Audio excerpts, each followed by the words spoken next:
الحمد لله رب العالمين، والصلاة والسلام على رسول الله وعلى آله وصحبه وسلم تسليما كثيرا. وبعد، فالسلام الله عليكم ورحمته وبركاته. تاريخ ذا كورنكيدو ومسائل aad u khatara marka dhan laga eego oo dadyowga dambe waxay isticmaaleen farsamo ah sidii caqliyada dadka muslimiinta ah loo masixi lahaa oo taariikh badan ay leeyihiin looga tirtiri lahaa ama qaab qaldan loogu sheegi lahaa. السلطان سليمان بن السليم ابن بايزيد ابن محمد الفاتح انت أنا نكور من مقدمة أهان وحلقية بدأت كبرين الداودين مسلسل عربة حوق لوغو داودا ياتشرا والله هذا حريم السلطان أما القرن العظيم. مسلسل كاسي waxaa la rabaa in sultaankan aynu maanta ka warrami doono lagaga warramo, laakiin waxaa looga warramaa si aad u liidata. waa musalsal dhammaantii naago iyo tumasho iyo khamri iyo dumar iskhiyaamaynaya ku salaysan. ninka musalsalkaa daawadaa wuxuu u arkayaa sulaymaan alqaanuuni inuu yahay cirbiidu dawla alcuthmaaniya. musalsalka waxaa qoray qof dumar ah oo fanaanada oo riwaayadaha qora oo Miraal Okai la yidhaahdo way dhimatay. gabadh taariikh shaqo ku leh maaha, laakiin mu'arikhiintii reer galbeedku iyo dadkii muslimka locolka ahaa waxay ka qorqoreen wax ka mida bay soo naqlisay iyo wax siinaariyaha ay ku qurqurxisatayba. ma aha gabadh diinku shaqo leh, bale waxay tilmaamaan barnaamijta qaarkood markii la wareysanayay waxay tidhi markaa dhinta ha lay gubo, lamase gubin. turkida marka la eego markii musalsalkaa la soo bandhigay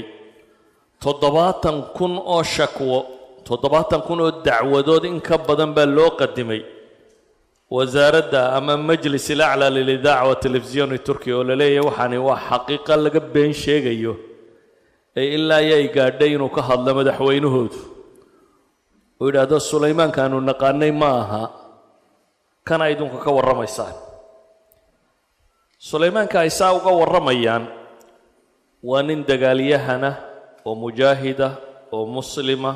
oo futuuxaad badan leh oo gaalada madaxa dhulka u dhigay ilaa uu leeyahay taariikhyahanka jarmal ee Helmer la yidhaahdaa كان هذا السلطان أشد خطرا علينا من صلاح الدين نفسه. صلاح الدين الأيوبي قال نقان قدس حريي وحنا قدر رابو ليه سليمان القانوني. أما مؤرخ هستوريان كله إنجليز كهارود الله يدا وحليه إن يوم موت السلطان السليمان كان من أيام أعياد النصارى بوليه. جيريدي نكاسي مالن تودنتي waxay ka mid tahay buu leeyahay ciidahan u dabaaldegno oo ninka caynka Yurub uga baqaysay ama taariikhda inta leegle maxaa sidan loogu dhigay. aan mas'ala idin sheega markaa waxa jira taariikhyahanadu markay ka warramayaan waxay sheegaan oo la yiraahdo at-taariikh as-saghir wa at-taariikh al-kabir. dad marka aad rabto inaad masaxdo oo dad liita aad ka dhigto waxay yidhaahdaan waxaa laga warramaa taariikhu saqiirka. taariikhu saqiirku waa waxay gafafla maalan duwalka oo kale waxaa laga warramaa bay leeyihiin boqortooyada iyo dumarkii joogay iyo ragga iyo dumarka jooga jinsiga dhex maray iyo tarafka iyo kuraasidii taale iyo khiyaamooyinka isku sameeyeen iyo wixii la dilay iyo waxaasaa laga warramaa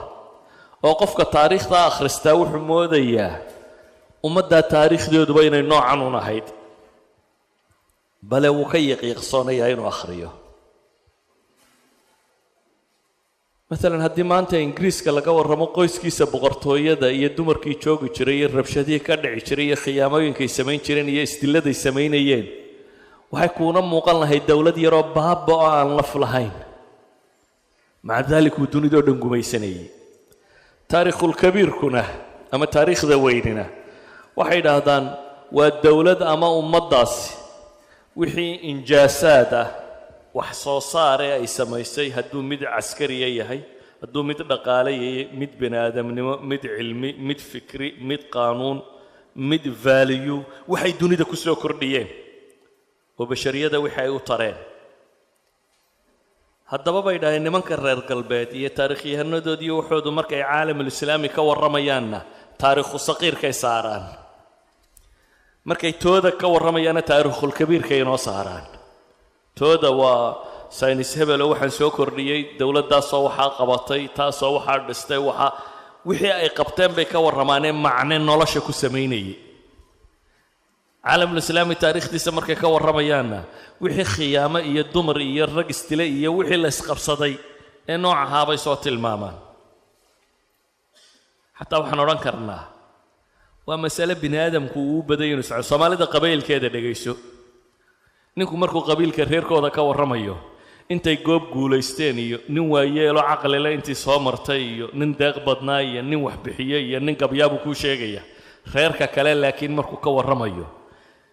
midna casoo beri ku jiray iyo maalin ay ceeboobeen iyo mar wax ka dhacay iyo inta meelee liidatee reerka kale buu kuu sheegaya. yacni koodana taariikh kabiirkuu ka sheegaya reerka kalena wuxuu ka sheegayaa maxay taariikh saqiirkiisa wixii gafe ay geysteen ayuu ka warramayaa. fakadalik taariikhda ragga qora waa khatar qaabkay u bandhigaanna waa khatar iyadoo waxa la sheegayaa xataa uu run yahay ayaa run la isku qalloocinaya u noqon karta. weliba taariikhul islaami dhibta ka mida waxaa ka mid ah kutuba taariikhda caamkaa markaad u noqoto inta badan kuraasida iyo boqor baa dhaciyo bocor baa qabsaday unbay inta badan ka warramaan halka laga yaabo taariikhdii xadaaradii iyo dadkii iyo dhaqankii muslimiinta ee dhabka ahaa inaad ugu tagto kutubu taraajum iyo wax ka lamid ah iyo kutubu tabaqaat iyo marka culamada laga warramayo sheekhaasi wakhtigu noolaa ardadiisii dadkii wax u baray marka laga warramayana waa caalam kale. marka taariikhu saqiirka lagu saaro kursi la isku dilay iyo nin meel qabsaday waxaad soconaysaa meeshuba waxay ahaan jirtay meel dagaaluun iyo rabshadi ka socoto. haddaba sulaymaan alqaanuuni wuxuu dhashay taariikhda hijrigii markay ahayd 900 bishii safar 6deedii baa lagu tilmaamaa. wuxuu ku dhashay magaalo la yidhaahdo Trabzon. Trabzon waa magaalo ku taalla baxril aswadka waxay ka soo horjeedaa waddankan uu iminka qabsaday raashinka iyo qiramka la yidhaahdo tataarkan muslimiinta ah ee raacsiisnaa dowladdan kale ee Ukraine ee uu hadda Putin qasabka ku qabsaday waxay ka mid ahayd dowlad Uthmaniya. alqiram baa la yidhaahdaa waa tataarkii ka soo horjeedkiisa waa magaalo ku taallo xeebta ah. waxa uu Aba Yazid الثاني أبيه وسليمان أبيه والسليم أووجينا وأبا يزيد الثاني بايزيد نوحى أبيه محمد الفاتح كما معروف يلا يقانه اسطنبول نكي فرطي وسليمان كان أووجي صلبات. طرابزون مركو كل شيء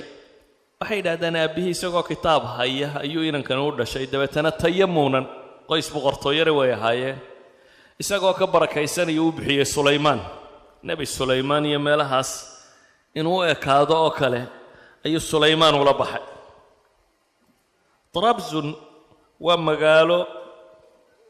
qola Komnenos la odhan jiray oo caa'ila dowladihii Byzantiyiinta ahayd ay samaysteen siiba markii Istanbul ay ka qabsadeen dowladihii Laatiinku ay ka qabsadeen Byzantiyiinta nimankii la odhan jiray waxaanay ka mid tahay dhulkii uu furtay Mohammed al-Fatih. ninka Istanbul furtay ayaa magaaladanna hore u furtay. wuxuu ahaa wiilka qudha ee lab ee uu aabbihii dhalay saliim inan kale ma lahayn hablo badan buu la walaalahaa ninka kani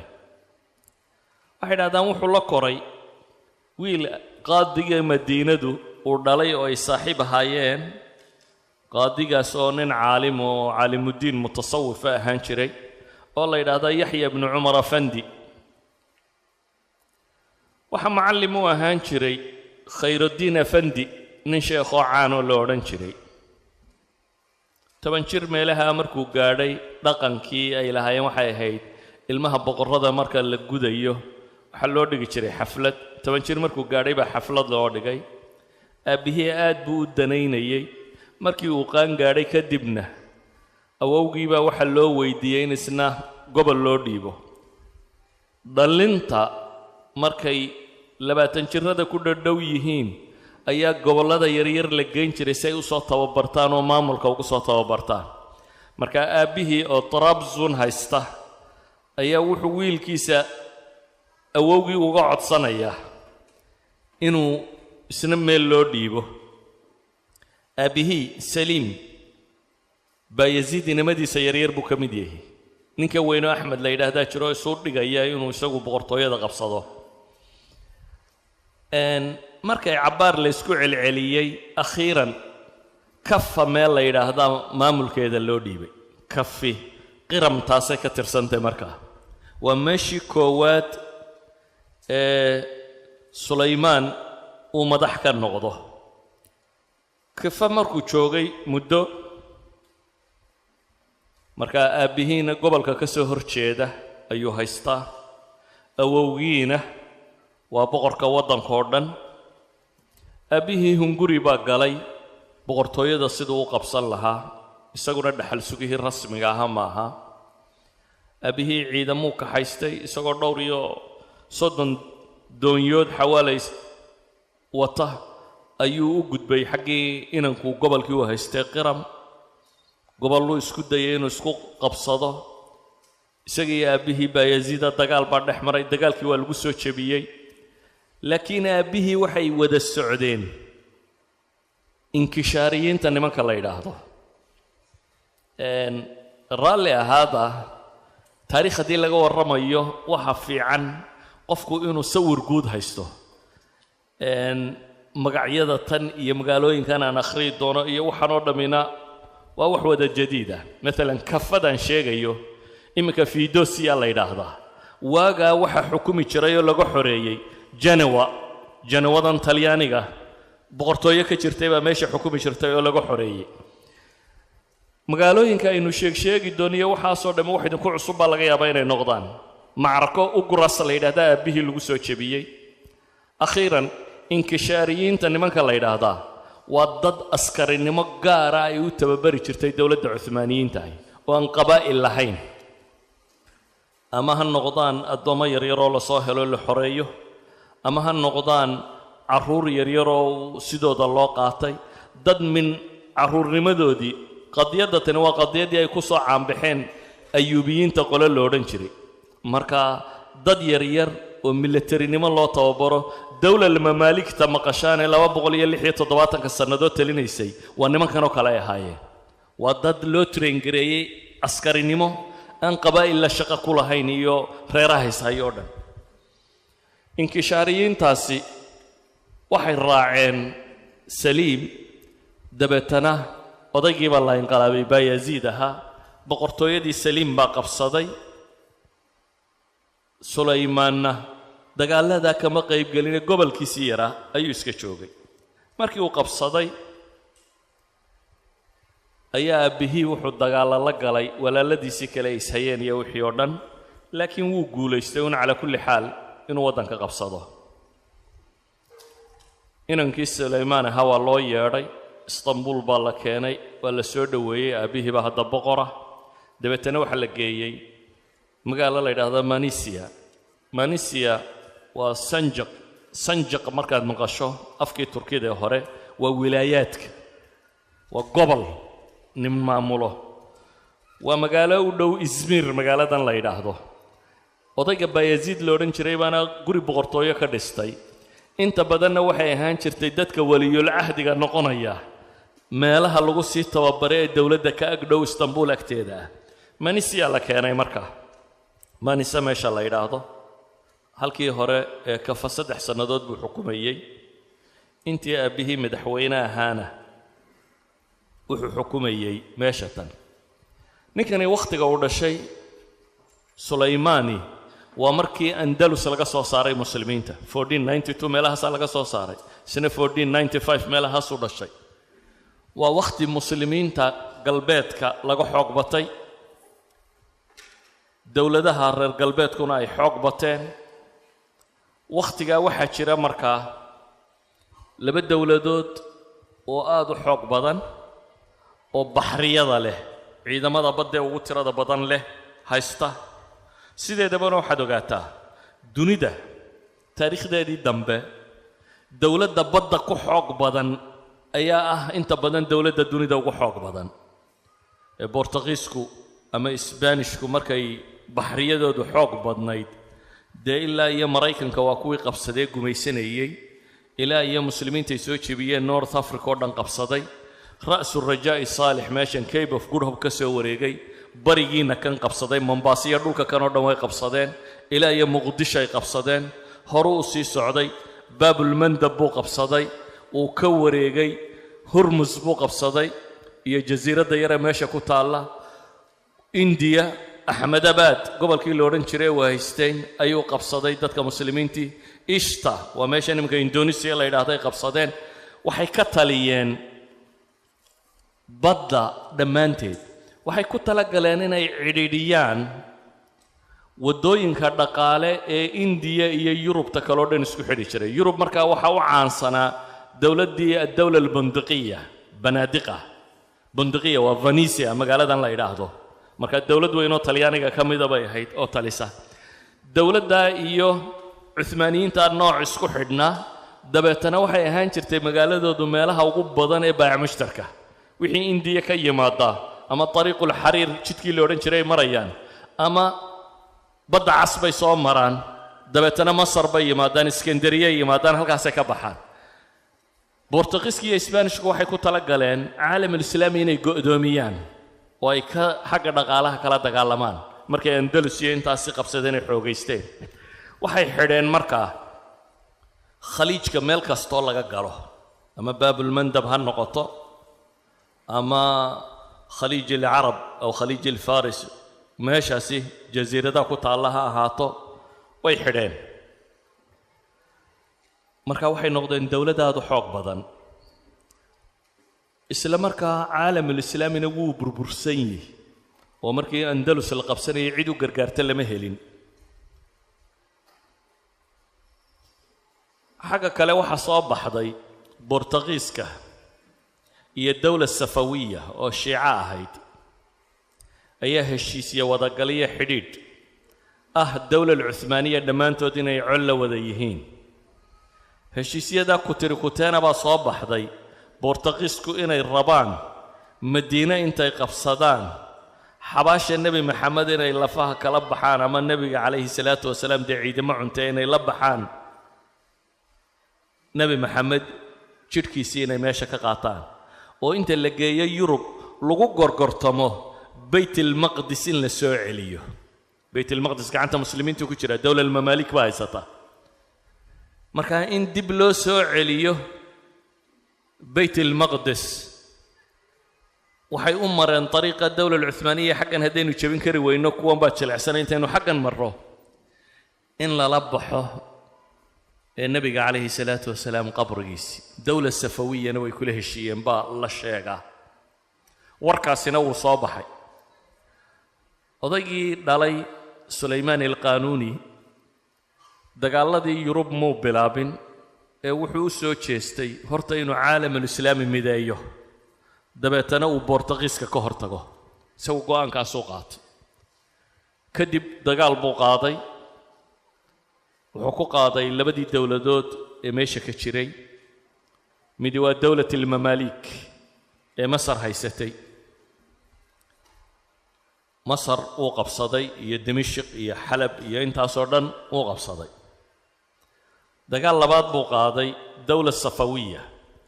dawla safiya wada maqashaan waa Iiraaniyiinta tan Iiraaniyiintani waagaa dawlad xooggan bay ahaayeen ilaa Georgia Armenia ilaa iyo Bahr al-Qazwayn ayay ka talinayeen asalkoodu waa nin la yiraahdo Safiyuddin al-Ardabili Ardabil magaaladan la yiraahdo waa Iiraan gobol ka mid ah Ardabil magaaladu wali waa jirtaa magaaladan nin wadaado suufiyo oo joogay ayaa dariiqo sameeyay safawiya la yiraahdo suufi shaafiiciye buu ahaa madhabka shaafiiciyada haysta dabeetana dariiqu sameeyay dariiqo xamaasad badan bay ahayd aad bay u faafeen way ballaadheen dariiqadii waxay qabsatay barigo dhan iyadoo madhabka ahlu sunna wali rumaysan inan uu awoowo ahaa al-Khoja Cali la yiraahdo ayaa shiica noqday dabeetana dawladdii waxay isu bedeshay nin siyaasi uu noqday dawlad buu qabsaday shiicu noqday raafida 12 ku biira marka waa jaddahu al-khamis ashaah ismaaciilka safawiga ee muslimiinta qasabka ku shiiceeyay awowgiisii shanaad buu noqonayaa markaa Safiyuddinku meeshuu qabsadeen dawlad ballaadhan bay noqotay ahlu sunnuhu laayay qasab wuxuu kaga dhigay Iiraan 5 qarni horteed muslimiin ahlu sunna bay ahaayeen inta madhabka yara shiicadii labada Iiraan wuxuu ka yimi Lebanon madhabka Lebanon baa u culamo ahayd Iiraan tan iminka ay cagsiga tahay dawla safawiya markay qabsatay qasab bay ku shiicaysay muslimiintii ama waa lagu dilayaa ama shiico xaggaana qasab baa lagu kiristaameeyey wixii xaggaa xigay Saliim ninka loo yiraahdo oo ah Sulaymaan aabihi reer galbeedku markay dacaayadeenayaan waxay u bixiyaan Saliim the Grim bay yiraahdaan Saliimkii caabiska ahaa nin adag buu ahaa baa la yiraahdaa Franciscana waxay yiraahdaan Saliim la Tribal Saliim ar-Rahib wuxuu bilaabay inuu caalamul islaami mideeyo marka wuxuu qabsaday Masar iyo dawlad al-Mamalik oo dhan Jaldarin macraka la yiraahdo ballaadha buu safawiyiintii ku jabiyay ilaa iyo caasimadoodii buu qabsaday kadibna dawladda ballaadhan intuu dagaaladan ku soo jiray Sulaymaan al-Qaanuuni wuxuu u diri jiray Adirna wax waliba malaynaan sharxaabay u baahdeen Adirna waxa la yiraahdaa waa magaalo ku taala qaybta Yurub ee Turkiga qayb baa jirta Yurubiyana oo Istanbul baa qaybiso badhna Yurub iyo badhna xaggan yahay marka gobolada Yurub oo Rumelia baa la oran jiray Rumelia barigii dambe waxa soo hoos gali jiray Baltiiqan oo dhan yani waxa soo hoos gali jiray maxaa la yiraahdaa Balqaankan u jeedaayo dhan Montenegro iyo Serbia iyo Bosnia iyo maxaa la yiraahdaa Macedonia iyo waxa soo dhan soo hoos gali jiray markii dambe Rumelia qaybta Balqaanka Turkigu magaalada koowaad ee kala wadaagay gobolka xukunta Adirna la yiraahdaa si aan dagaaladii Yurubiyanku u soo guurin ayaa Sulaymaan al-Qaanuuni aabihi wuxuu u diray intuu dagaalada xaggan ku maqan yahay inuu isaguna joogo maxay waqooyiga qaybta Yurub inuu joogo xuduudda wadanka ilaaliya xagga waqooyiga odaga Saliim al-awwal baa lagu tilmaamaa ilaa 5 sano ilaa 8 sanadood meelahaas buu xukunka hayaan filayaa markii dambe isagoo sii socda Adirnadii ku socda Jurlo magaalo la yiraahdo maraya ayaa ama taacuun ama sun waxba ku dhacay uu dhintay dhakhtarkiisii baa qariyay geeridiisa markaa wasiiradii qura loo sheegay Bir Muhammad Basha iyo Ahmed Basha iyo Mustafa Basha saddexda wasiir baa loo sheegay dabeetana waxay go'aansadeen in la qariyo geeridiisa ilaa iyo inta uu Sulaymaan Istanbul ka tagayo ee boqortooyada ka qabsanayo waayo jeeshka al-inkishaariyiinta la yiraahdo cabsi laga qabay hadii goor boqorradu markay isbedelayaan khalkhalay sameyn jireen marka intuu boqorku ka gaadhayo caasimada in la qariyo ciidamadii cidna looma sheegin Sulaymaan aqa nin la yiraahdo la diray waxa la yiri u tag Sulaymaan u tag u sheeg aabihii inuu dhintay istanbul la qabadhe adirnu joogay waa ka tegey istanbul buu tegey markuu maanta oo kale istanbul galay ay berriyo kale meydka aabihiina la keenay yani markuu dawladdii la wareegaa berriyo kale meydka aabihii la keenay oo ay la socdaan nimankii madaxda ahaana September dabayaaqadeedii baa lagu tilmaamaa adigu 30kii September meelahaas bay ahayd meeshii buu qabsaday boqor buu noqday Sulaymaan maxaynu ka sheegnaa markaa taariikhdu waa duruus aad u qaaliya laakiin waxa aad aan suurtagal u ahayn 46 sannadood buu boqor ahaa waa boqorkii ugu dheeraa dawladda Uthmaaniya waa boqorkii tobnaad marka hore Uthmaan al-awwal oo ah Uthmaan ibn Artaghar allawa ninkii sameeyay dawladda Uthmaan al-awwal marka laga soo bilaabo isagu waa boqorkii tobnaad ee dawladda Uthmaaniya waa boqorkii ugu xoog badnayd dawladdiisu waxa la tilmaamaa ninka kani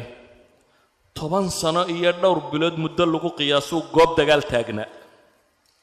10 sannadood iyo dheeraad ayuu goob dagaal joogay cimrigiisa intii badnayd bay dhahdaan markuu gaboobay mooyaane intii kale isaga ciidamada hogaamin jiray goob dagaal la uu taagnaa wuxuu geeriyooday isagoo goob dagaal jooga oo isbit magaalada la yiraahdo Siktivar waa magaalo ku taala Majar waa Hungary koonfurteeda magaalo ku taala qalcada isagoo xisaar ku haya ayuu geeriyooday noloshiisa intii u badnayd dagaal buu ku jiray 13 ghazwo 13 dagaal oo waaweyn oo caalami u qaaday intii waqtiga uu noolaa 13 dagaal buu qaaday oo taariikhda dunida wax badan ka bedelay waxay yiraahdaan intuu faraska fuushanaayo soconayay 48,000 oo kiiloomitir buu faraskiisa ku jiray bay yiraahdaan 48,000 oo kiiloomitir 48,000 kiiloomitir waa imsaad u malaynaysaa dunida muxiidkeeda ma taqaanaa ninka intuu Mombasa ka baxa xagga bari u kacay galbeedka ka soo gala imsoo socdaad u malaynaysaa waa 40,000 kiiloomitir waa 40,076 kiiloomitir meelaa weeyaan that means Sulaymaan al-Qaanuuni fars isagoo fuushan buu dunida ku soo wareegay weeyaan intaas goob dagaal buu taagnaa uu soconay oo faraska u fuushanaa waxay yiraahdaan wuxuu ka taliyay oo ciidamadiisu bariya galbeedba u mareen saddexdii qaaradood ee dunida markaa la yaqaanay dunida markaasi maraykannadan inaynuguma xidhnayn Australia waxaanina wax buuran ma ahayn oo la garanayo dunidu saddex qaaradood baa markaa bini aadamku boqortooyin ku dagaalami jireen waa Afrika Asia iyo Yurub saddexda qaaradood la yaqaanaba al-caalam al-qadiim barru wa bahru dagaal buu ka galay waxa la yiraahdaa waa boqorkii muslimiinta ugu badnaa ee si dhex taaga ee qabsada qalbi Yurub bartamaheeda futuuxaadkiisa dawladdu aabihii ka dhaxlay aabihii markuu caalamul islaami dhawaa mideeyay buu dhintay intiisii ugu badnayd markuu mideeyay aabihii laakiin dawladdu ka dhaxlay ilaa 6 milyan iyo badh kiiloomitir bay ahayd 6.557 square kilometers bay ahayd baa la yiraahdaa Sulaymaan al-Qaanuuni dawladda Uthmaaniya markuu ka tagayna حوالي 15 مليون كيلومتر به 15 مليون كيلومتر مربع به وحال يراهدا مددي uu dagaalka waday dagaaladu isagu hogaaminaya hor socday 360 qalcadood iyo xusni buu furta 360 qalca iyo xusunta dhufaysadii iyo dhulkii la gali jiray waagii hore af Soomaali qalcad maxaynu ku dhahna waa saldhigyadan uu ku wareegsan yahay dhismo aan faras iyo ciditoona ka soo talaabi karin waa dhismo dheer oo magaalooyinka waagii hore lagu wareejin jiray oo la iskaga difaaco fardoolayda iyo dagaalada cidda soo qaadayso dhan magaaladu cunno ku filan haday hesho oo ay albaabka xidhaan cid walba way iska difaaci karaysi yani dhulkii caynkaas ee qalaacdii ama xusuuntii ama dhufaysyadii la samaystay inta badanna magaalooyinka waaweyn baa lahaan jiray iyo meelaha muhiimka ah 360 ka mid ah buu furtay bay yidhaahdaan wakhtigiisii mu'arikhiintu waxay ku tilmaamaan inuu ahaa acdam almuluk dunida soo mara mid ka mid ah boqortooyinkii dunidaba soo maray kuwii ugu waaweynaa mid ka mid ah inuu ahaa waxay yidhahdaan wuxuu ka teliyay cawaasimta maanta la yaqaano caasimadaha dunida maanta la yaqaano athens sofia baghdad dimashq istanbul budapest belgrad qaahira bucharest sarajevo tiriun waxa maanta caasimad la sheegay intooda ugu badan leh ee yurubta bari iyo balkaniska ah ama caalamul islaami ah intaasuu boqor mar wada ahaa ilaa tibriis laga gaadhayo waa caasimatu safawiyiin eeraan qaybteeda waqooyi bay ku taallaa waxaa lagu tilmaamaa wakhtigiisii inay gaadhay dowladdii cuthmaaniyiintu heerarka ugu sarreeya ee dhaqaale iyo bulsheed guulihii siyaasiga uu gaadhay waxay xoojiyeen qaybta dhaqaale iyo bulshada waddanku u lahaa waxaa la sheegaa inuu yahay nin dib u soo nooleeyey mabaadi'i alcadli waalqaanuun sulaymaan alqaanuuni wakhtigiisii lama odhan jirin wakhtigiisii as-sultaan sulaymaan baa la odhan jiray waa dambe ay taarikhyahanadu qorayaan baa waxa loo bixiyey ninkani qawaaniintuu jideeye cadaalad ku saabnaa daraaddeed baa loo bixiyey sulaymaan alqaanuuni reer galbeedku iyagu waxay qoraan sulaymaan the magnificent bay yidhaahdaan sulaymaankii weynaa ayaa la yidhaahdaa sulaymaan alcadiim kutuba taariikh reer galbeedku markay ka warramayaan waxaa lagu tilmaamaa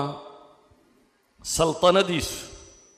inuu ahaa akbar dawla wa aqwaha fi lcaalam qarnigii 16aad qarnigii 16aad dowladdii dunida ugu xoog badnayd ee ugu weynayd buu ahaa sababtuna waxay ahayd bay leeyihiin mu'asasaadka cariiqa ah xeesha dheer leh uu sameeyey iyo ciidamada nidaamsan hadday ciidamada madaafiicda yihiin hadday ciidamada lugta yihiin hadday ciidamada fardaa yihiin waxay yidhahdaan madaafiicdii ugu waaweynaa dunida markaa ugu khatarsanaa dowla cuthmaaniya baa markaa haysatay walidaalik ay reer galbeedku waxay ku sheegeen inuu yahay the magnificent ama grand turk bay odhan jireen kabiirul atrak kii u weynaa turkida 46 sannadood baanu sultaan ahaa dhanka khilaafada marka laga eego waxay yidhahdaan xawaalay alkhaliifa 80 oo kale laakiin kuwaa hore ka kaalay dowla alcuthmaaniya cid khilaafo sheegata aabihii baa ugu horreeyey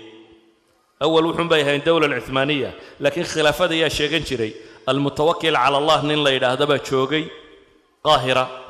oo magacuyaal iska ahaa markii tataarku ay jebiyeen khilaafadii baqhdaad degganayd cabbaasiyiinta ciddii ka hadhay waxaa la dejiyey maxay qaahiro iyo qidis iyo dhankan bay yimaadeen dabeetana magacuyaal ahaan baa loo magacaabi jiray khaliifka laakiin waxaa meesha maamuli jiray boqorrada mamaaligta baa maamuli jiray markuu qabsaday aabihii masar ayuu qaaday kii boqortooyadii ugu dambaysay ka jirtay khaliifkii ugu dambeeyey islaamiga ee meesha joogay almutawakil cala allahi la odhan jiray markaas buu geeyey istanbul wuu uga tanaasulay bay sheegaan aabbihii baa ah markaas saliim baa ah dowla alcuthmaaniya awal rajul khaliif sheegta kuwii ka horreeyey salaatiinuun bay ahaayeen ciddii koowaada khaliifo sheegata waa saliim ninkani markaa khaliifu isagu dhaxlay sulaymaan alqaanuuni markaa isagu waa khaliifatu lmuslimiin athaani بالنسبة إلى الدولة العثمانية وخليفة المسلمين تلبات مركا لاغو الدولة العثمانية عهدي لحيا فرتن كسنة وحكومة يودن كاس وحيكون شيغانون يهي العصر الذهبي للدولة العثمانية بين هذا والعصر الذهبي عصر كي أما وقت كي ذهب كأها أي صامرته دولة داس waxay dhahdaan saltanadiisu waxa hunguri kaga jiray inuu dunidoo dhan qabsado sidii ay waqtigii dambe duwalka reer Yurubka ku fakarayeen oo kale ayuu isagu ahaa marka la eego Yurubta boqorada Yurub waxay ahaayeen dad ka dambeeya boqortooyadiisii oo waxa la yiraahdaa Yurub al-Hadith ama Modern Europe iyo xuduudahan ay leedahay waxa ka qayb qaatay sameynteedii bay yiraahdaan wixii isagu geystay dagaallo 13 uu qaaday dhan walba wuu qaaday dhankan wuu soo socday ilaa iyo dhulkan xabashidu qabsaday Jabuuti qabsaday Eritrea qabsaday Soomaaliya qabtay Yemen buu qabtay Cadan iyo Ticis iyo qaybteedan hoose wuxuu qabsaday maxaa la yiraahdaa Sawaakin waa wadankan Suudaan la yiraahdo qayb ka mid ah wuxuu xoreeyay oo Boortaqiiska ka xoreeyay mantiqadan loo yaqaan al-Bahr al-Ahmar suqataru qabsaday intaasoo dhanba Boortaqiis buu ka kiciyay ahdigiisu waa waqtigii xaqan kalena Axmed Guray uu ka dagaalamayay oo ay isku ahdi bay ahaayeen Axmed Guray iyo maxay iyo Sulaymaan al-Qaanuuni waa isku waqti wuxuu gaaray xad uu kaco dhanka bari dabeetana dhanka bari wuxuu qabtay Cumaan buu qabtay dabeetana kanaalkaasi laga soo galo Baxri al-Arabka ee Iiraantiya Carabta u dhaxaysa buu qabtay jasiiradda meesha ku taala buu qabsaday al-Ahsaab buu qabtay kadibna waxa soo hoos galay Qatar Bahrain Kuwait Sacuudiga waxa soo dhanba hoostiisa yimi dawlad Safawiya wuu jabiyay Baghdad buu dib u qabsaday Tabriz buu qabsaday laba magaalo iyana kuwa gobolada sare Georgia iyo Armenia qayb ka mid uu ka qabtay caalamul islaami oo dhan intiisii ugu badnayd India muslimiinta joogtay markay Boortaqiiska ka cabanayeen isaga ay u cidirteen dabeetana ustul bahriya buu Masar ka amray inuu ka baxo oo Ahmedabad meesha la yiraahdo intuu tago inuu u heeliyo markuu Boortaqiisku qabsaday wadankan loo yaqaano Indonesia waxay u cidirteen isaga dabeetana cid buu u diray in laga dhiciyo Boortaqiiska meesha markay qabsadeen Isbaanishku Algeria iyo xeebaha waqooyi oo dhan cid buu soo diray wuxuu sameeyay ninkii loo yaqaanay Khayruddin Barbaroos waa gadhcase nin baa jiray badda Mediterranean-ka la yiraahdo ka talin jiray oo gadhcase la yiraahdo oo muslima oo ah hogaamiyihii usqulka bahriga ah ay leedahay dawladda Uthmaaniya qaraasinada badjiifka dhulkan badda dadka ku dhaca badna burcadbadeed tira badnayd caalamku burcadbadeed waaga waxay ahayd waxa ugu caansan ee la sameeyo oo dawladaha Yurub cidii doon yar samaysan kartaa intay doon samaysato ayuunba badaha la tagi jiro dadka la boobi jiray dabeetana si badda loo nabad geliyo Khayruddin Barbaroos baa loo soo diray ilaa iyo Algeria qabtay Libya qabsaday Tunisia qaybaha ugu badan buu qabtay Algeria qabtay Isbaanishkii buu meesha ka eriyay waxa dhacday markaa way iska hor imanayaan dawladihii markaa dunida ugu xoog badnaa مثلا يوروب markaa waxa u xoog badan آل هابسبرغ boqortooyinkii Habsburg waa maqasheen baan u maqlaynaya waa boqortooyo cariiqa xeel dheer boqortooyinkii ugu dheeraayay Yurub ka taliya kamida asalkooduna waa namsaawiyiin namsa wadankan Australia la yiraahdo deganaan jireen waxa jira nin kamid ah boqortooyada oo Sulaymaan markuu 1520 meesha qabsanayay bil kadib mise bil ka hor meelahaasi ayaa isna madax laga dhigay waa ninka loo yaqaano Charles ama Carlos ama Carl ama Charles Khan afafka reer Yurub qolaba si u qortaa waa Charles the Fifth wuxuu dhaxlay dhowr boqortooyo kow nin Habsburg weeyaan boqortooyadii namsuuleeyay islaanu hooyo ay yidhaahdaan way waalatay majnuunatu qashtaala la yidhaahdana habartii muslimiinta ka soo saartay andalus ayaa dhashay boqortooyadii hooyadiina wuu dhaxlay oo markaa Spain oo boqortooyinka ugu waaweyn ahaa buu boqor u noqday wuxuu kaloo dhaxlay awowgii xagga aabbaha buu ka dhaxlay boqortooyadii Germany-na wuu dhaxlay wuxuu kaloo farsamo ku soo helay inuu helo boqortooyadii la odhan jiray al-Imbaraatoriya al-Muqaddasa al-Imbaraatoriya al-Muqaddasa Yurub boobku nin quru u ogolaa inuu imbaraator magacaa sheegto dabeetana waa ninka boobkuna taageerayo talyaanigana caasimadda ka talinaya odayga Macmillan odayga Jarmalka haysan jiray awowgiya ahaan jiray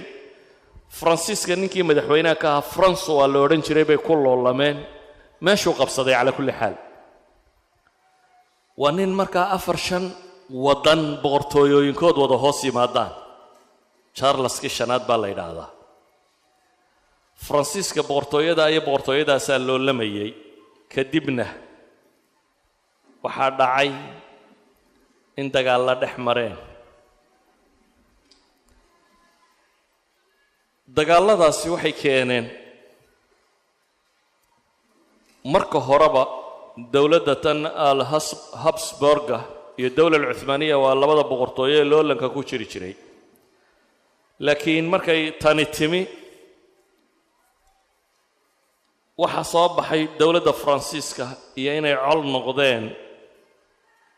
nimankii la odhan jiray al-Habsburgaasi oo uu hogaaminayo ninkaasi Carlos la yidhaahdaa Carloski shanaad dagaal baa dhex maray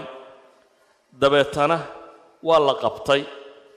markii la qabtayna waa la xidhay dagaalkii baa lagu qabtay François-gii koowaad markii la qabtayna waxa lagu xidhay meesha loo yaqaano Madrid ayaa la keenay Madrid markii la keenay ayuu wuxuu u dirtay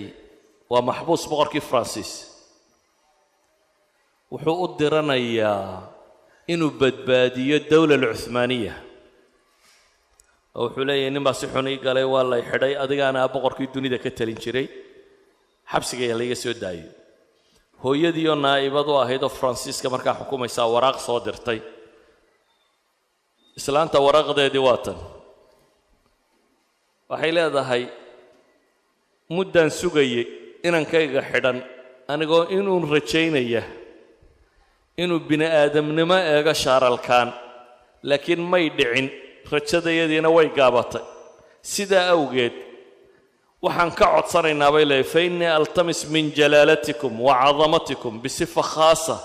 bian tatafadaluu biidhaari fakhaamatikum bikhalaasi ibni wa inqaadih من قبضة ظلم عدونا وذلك بعظمتكم وجلالتكم المؤيدة والمصدق عليها من العالم هذا بقرك فرنسيسا دون بسودين كره هذا بقرك الدنيا ده وين ده هي جلالة ده وحنوكا عطسرنا بقرك يجيبا محبوسين تسوديسو بقرك فرنسيسكا حدنا بس نور قدر اياه وحلي إلى حضرة حاكم وسلطان البلاد والممالك من أنحاء العالم المعمورة وحن وراغدا وقري يا أبو لي بقرك يتليها كتليه دنيا أنت اللي تدقيني هيبا إنك ما ضحضواه السلطان المعظم والخاقان المفخم الذي هو ملاذ جميع المظلومين بولي بقرك دنيا أنت الظلماني نينك أي حقي سوى عرت بولي أعرض على حضرتكم ما في القلب حال نفتي دا كوشيران خوصا بندقيا يا أوام حي فرديناند مركا فرديناند وشار الكال ولالكي أو مجر هنجري كتالينيا فرديناند وملك مجرة مركا ويررتين شار الكان أنغو نغا أرغوستي بولي أنغو نويرر بقر كامركا يدنكو ويررتين بوكاني أنغا نغا أرغوستي dabeetana maxbuus baan ahay fadligaaga uun iyo waxtarkaagu uun baan sugaa buu leeyahay qiyaas France oo katolika hogaamisa boqortooyinkii waaweyn ka mid ah oo boqorkeeda maxbuuska waa boqorka kale uu waraaq u dirayo Istanbul oo safiir dhan la dirayo oo waraaqda loo dhiibayo oo hooyadiina waraaq soo qorayso oo safiirintu la lugeeyo loo geynayo Istanbul si uu boqorada u sii daayo فرانسيسكا سفيركي كسعودي مركو ينمو وحيري الهجوم البري والبحري ضد كارل الخامس سينقذ الملك الأسير وإلا فإن كارل الخامس ستزداد قوته ويشتد صاعده بالمعاهدة التي سيعدها معه الملكان حليه هي الملكان هدي أنا بقر كوير كو قادم بولي بدي يبري بله هدات كو قاده بقر كيجي ولا سود دينيه haddii kale waxa dhacaysa bay leeyeen boqorkayga uu xabsistay inuu jabo oo mucaahado iskala galo oo Yurub oo dhamayso ka raacdo ee dantu aday kugu jirtay ka gaadhulay wuxuu ugu jawaabay Sulaymaan al-Qanuni wuxuu ugu jawaabay kow waraaqdu waxay ku qorantay marka hore cinwaanka madaxtinimo uu sheeganayo ana sultaan as-salaatin kabir al-muluk ana alladhi atawajj al-muluk ظل الله في الأرض أنا سلطان البحر الأبيض والبحر الأسود والروملي والأناضول وقارمان والروم ودلقادر وديار بكر وكردستان وأذربيجان ودمشق وحلب ومصر ومكة والمدينة والقدس وجميع ديار العرب واليمن وحشيغانا يا أنت وحكومة دونيده مركو الشاكتي كدب أيوح قري من السلطان سليمان خان ابن السلطان سليم خان ابن السلطان بايزيد خان إلى فرانسيس ملك ولاية فرنسا ملك ولاية نك فرانسيس أردن حكومة وحلقة دقيقة يا معي ملك ولاية فرنسا أبو لي هو صقري وأنا سوق على يبوي وركي فرنجباي إرجعت صادرته فرنجباي لا يداهده رسالتي قريت يتي أفكبا هيد ونوكان يبولي وأنا نلاشق عدوي نصيدو كوغلي إيانا محاصر تهي وأنا مفهمين دباهن تهي كالمضى يدينا كوغرغارو وحاصردن هرتيدو كشيغ يبولي وأنا مفهمي وركاغي أديك ميدبان كو شيغ يبولي وحوين ما هبو يرين بقرادة الحداية horta murugada iyo niyad jabka iska ilaali bulay ma wallahi xidhay wax laga calama habulayo ninka calacale fala tahzan wala tahtam fa inna aaba'i al-kiram bu markalay wa ajdad al-'idham nawwara Allah maraqidahum lam yakunu khalina min al-harb لأجل فتح البلاد ونحن أيضا سالكون على طريقهم وفي كل وقت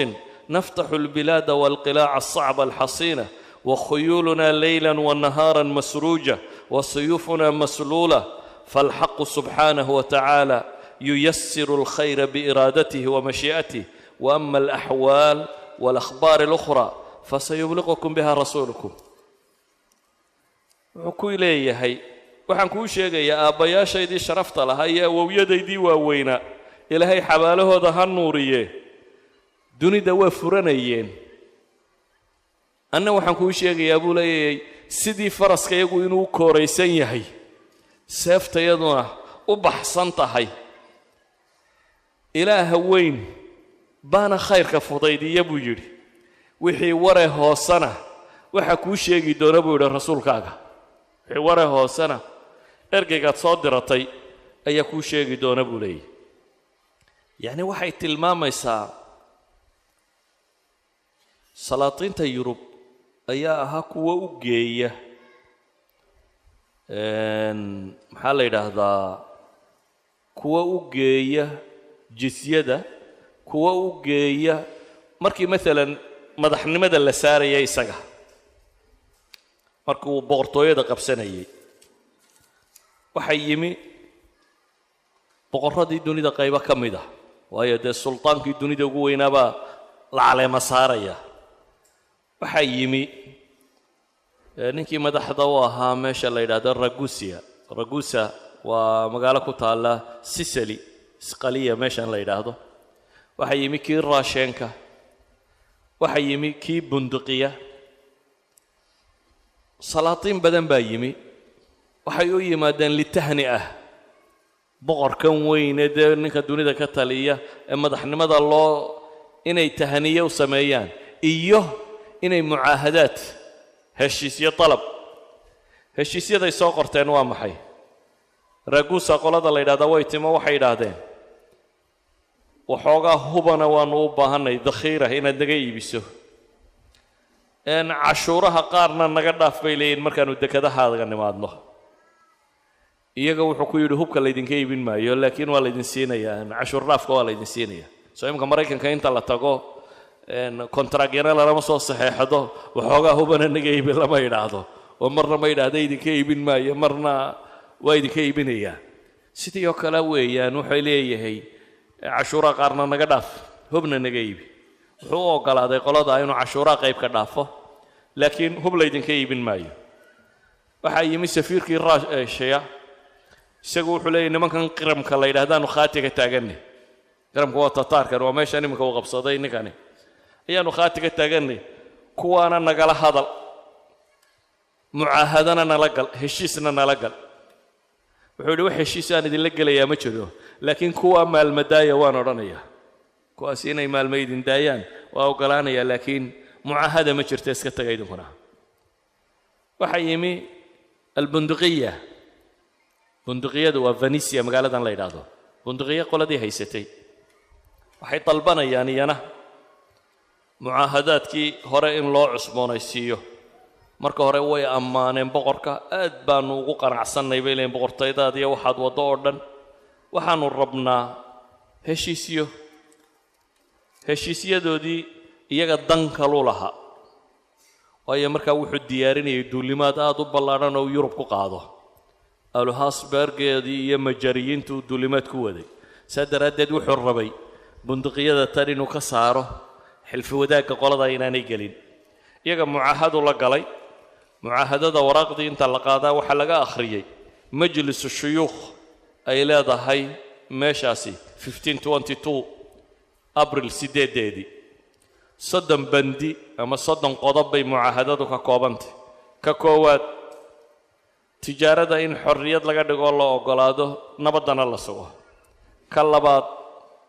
safiir inaad noo ogolaato inaanu istanbul keensanno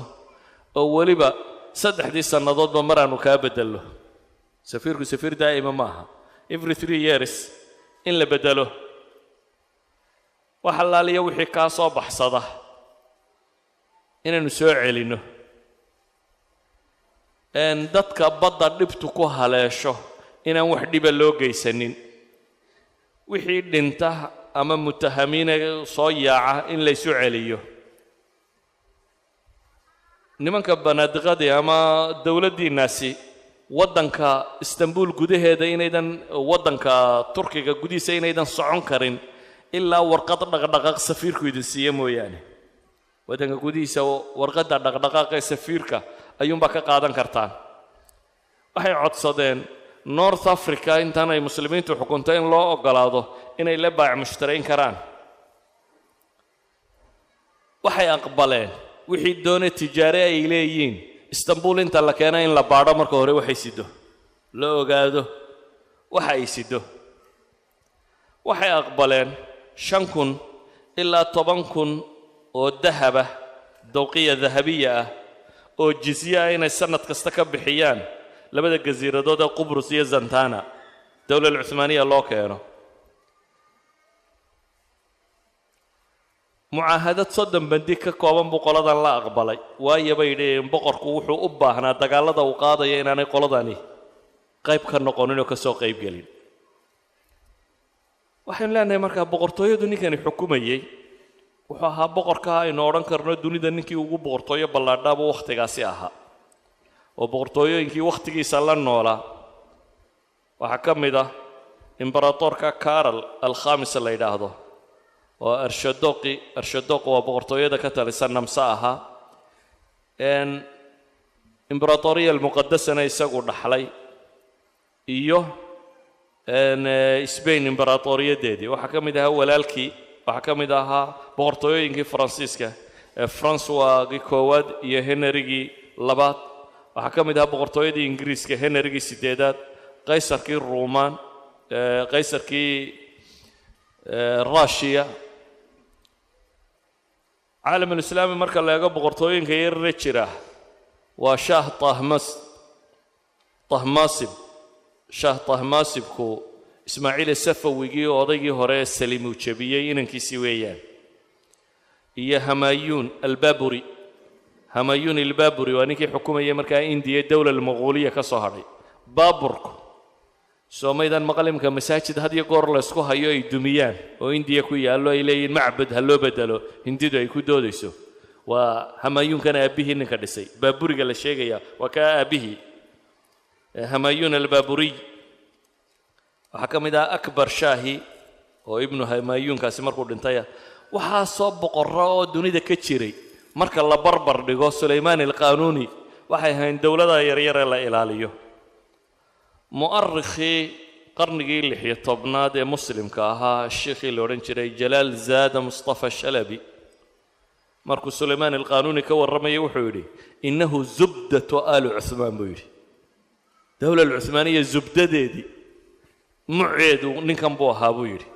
3 shay baanu ku caanbaxay buu yidhi alcadaala oo dadka uu cadaalad sameeyo iyo ximaayatu shacbi wasacyu calaa masaalixihim shacabka ilaalintiisa iyo masaalixdooda guud inuu dhowro iyo sifatu lfaatixi alcaalamiy inuu ahaa nin furasho badan waxay dhahaan sulaymaan alqaanuuni wuxuu ahaa nin gabyaaya oo gabayga ku fiican wuxuu ahaa nin luqada carbeed iyo luqada beershiya iyo luqada atraagta siba lahja tataariya iyo turkigiisiiba afartaa luqaba nin si fiican u yaqaana buu ahaa bay yidhaahdaan waa kuwa yidhaha gabayadiisa caanka ay sheegaan waxaa ka mid ah gabay uu leeyahy markay tarjameen wuxuu ka mid ah ina sijaadatan takfi suufiyayn 2 walakina alcaalama kulluhu laa yakfi limalikayni buu yidhi hal sijaayada laba wadaadoo suufiya waa iskaga filantahay buu yidhi laakiin dunidoo dhammi 2 boqor kuma filla buu leeyahy gabay uu tirinayo yacni caalamu siyaasi hunguriga yaalla iyo caalamu zuhdi inta deeqi karta buu tilmaamayay cahdigiisii baa la qoray qaanuunkii ugu badnaayee waddanku ilaa iyo dowla alcuhmaaniya ay dhacaysay ay ku dhaqmayeen qaanuunkiisu wuxuu ka koobnaa baa la yidhaha fataawi alculamaa walidaalik qisaska cajiibka ay ka sheegaan waxaa ka mid ah markuu dhimanayey ayuu yidhi sanduuqa ha layla aaso sheekh alislaamkii ahaa mufti dawla ayaa wuxuu yidhi sanduuqa armay wax qiimo leh ku jiraan ha la furo ilaan in hadday mujawharaad iyo wax wanaagsan ku jiraan in xabaal la geliyo maahe sanduuqa aan ogaana buu yidhi waxa ku jira ha la furo maydkiisi iyo meesha yaalla sanduuqii la furay sanduuqii waxaa loogu tegey wixii uu sheekhulislaamku fatwo siiyey oo dhan oo qoraala buu ku sitaa ilaahay baan la hortegayaa buu yidhi wixii aan dhigay inaa idinku fatwooteen oo ay tahay waxay yidhahdaan marka qawaaniintuu dhigay inta ugu badnayd waxay ahayd bay yidhaahdaan qawaaniin ku saabsiisan waxaa lagu tilmaamaa ninka kani inuu caan ku ahaa awqaafta iyo waxyaabaha khayriga ah wuxuu caan ku ahaa dhismayaasha caankee maanta loo daawasho tage ku yaalla waa ninkii dhisay maalan masjid sulaymaan alqaanuuni waa maqashaanin badan oo masaajidda ugu caansan ee marka la tago istanbul la daawado ah isagaa dhisay jaamacaddii kulliyaadkii la socday isagaa dhisay masjid saliim isagaa dhammaystiray bayt ulqudus dib buu tarmiim ugu wada sameeyey maka waxbuu ka dhisay makiya madiina wuxuu u sameeyey khadamaad cusub buu u sameeyey jawaamicda caamka jaamican weyne ku yaalla maxaa la yidhaahdaa baqdaad alimaam alacdam jaamiciisa isagaa dhisay cabdilqaadir jaylaani jaamiciisa isagaa dhisay waxaasoo dhan markaynu eegno inta aan idiin sheegay waa cumuuman muqtadafaad ka mida wixiisii laakiin taariikhdiisii kama warramin waayo taariikhdiisa dagaalladiisoo qudha haddaan ka warramo dee waa 13 dagaal oo uu cawaasimta dunida ugu caansan ku furtay belgrad isagaa furtay budapest isagaa furtay bucharest yani cawaasimta dunida maanta la yaqaano waa ninkii dagaalada ku furtay walidalik maynan ka warramin taariikhdiisii laakiin waxaynu ka warrannay